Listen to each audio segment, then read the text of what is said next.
একটা সময় ছিল যখন সরকার নিয়ন্ত্রিত সম্প্রচার মাধ্যম অথবা সরকার কর্তৃক নিবন্ধন পাওয়া যে সম্প্রচার মাধ্যমগুলি তারাই কেবলমাত্র যাহা যাহা বলবে ওটাই জনগণের কথা, ওটাই গণকণ্ঠ, ওটাই মানুষের আকাঙ্ক্ষা, এটা নির্ধারণ করে দিতেন তারা একতরফা। কেননা তখন মানুষ কথা বলবে, সেই কথা স্বয়ংক্রিয়ভাবে, স্বতঃস্ফূর্তভাবে, স্বাভাবিক প্রক্রিয়াতে যে প্রতিফলিত হবে সেই মেকানিজমটা ছিল না। ফলে ইন্টারনেট আবিষ্কার হওয়ার আগের যুগ এবং ডিজিটাল প্ল্যাটফর্ম আবিষ্কার হওয়ার আগের যুগ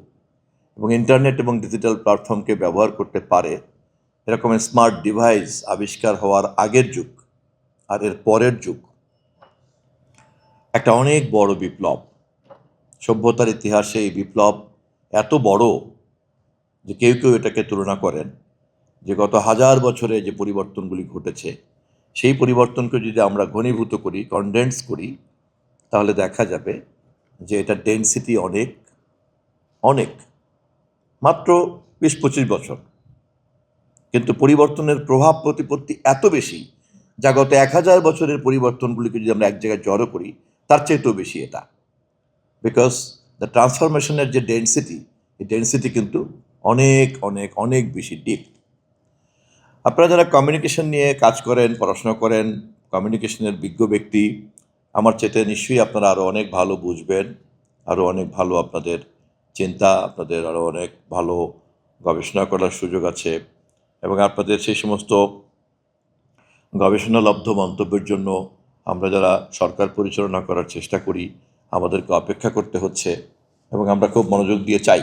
কারণ আমরা তো একটু লেম্যান, ভাষা জ্ঞান ট্যান নিয়ে আমরা ধরেন কথাবার্তা বলি,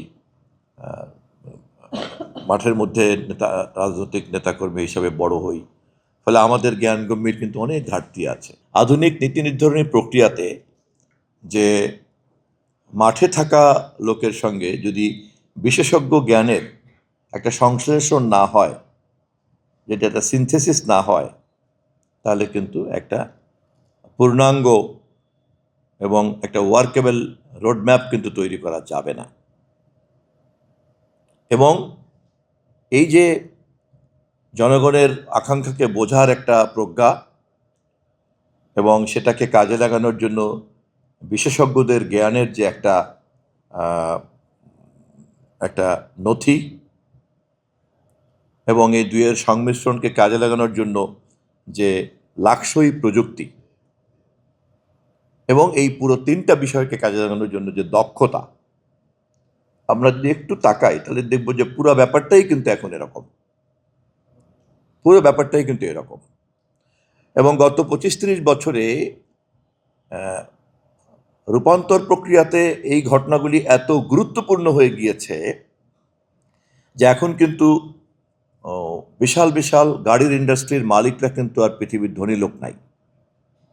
বরঞ্চ টেসলার মালিক পৃথিবীতে অনেক বড় ধনী এবং তিনি এতই ধনী, এতই বিত্তবান যে তার নিকটতম দ্বিতীয় ব্যক্তির সঙ্গে তার ব্যবধান অনেক। নলেজ প্রোডাক্ট, এটা দিয়েও কিন্তু বোঝা যায় যে নলেজ প্রোডাক্ট কি পরিমাণ ইনফ্লুয়েন্স করতে পারছে মোশন অফ সিভিলাইজেশনকে, যে যার আপনার ভ্যালু কস্ট, প্রাইস কস্ট সবটাই কিন্তু এত হাই হয়ে গিয়েছে। এখানে আরও একটা মজার ব্যাপার আমাদেরকে খেয়াল করতে হবে যে এই ধরনের কাজগুলির সঙ্গে যখনই আপনার এন্টারপ্রেনারশিপ জড়িত হয়, বিজ্ঞানের গবেষণা, সৃজনশীলতা, সৃষ্টিশীলতা এবং এটার সঙ্গেই যখন এন্টারপ্রেনারশিপ তৈরি হয় এবং যাতে এন্টারপ্রেনারশিপটা তৈরি করা যায় তার জন্য যখন আবার আধুনিক অর্থনীতি তাকে যখন আপনার কপিরাইট দেয়, মালিকানা দেয়, তখন কিন্তু দেখা যায় যে জ্ঞান এবং জ্ঞান থেকে উদ্বুদ্ধ যে জ্ঞান পণ্য এবং তার মালিকানা নিশ্চিত করা এবং তার আধুনিক বাজার ব্যবস্থা, সবটাই কিন্তু তখন গোটা অর্থনীতিতে, সমাজে এবং চূড়ান্ত অর্থে সভ্যতায় এত বড় একটা গতি তৈরি করে, এত মোশন তৈরি করে, যেটা কিন্তু অবাক হয়ে যায়।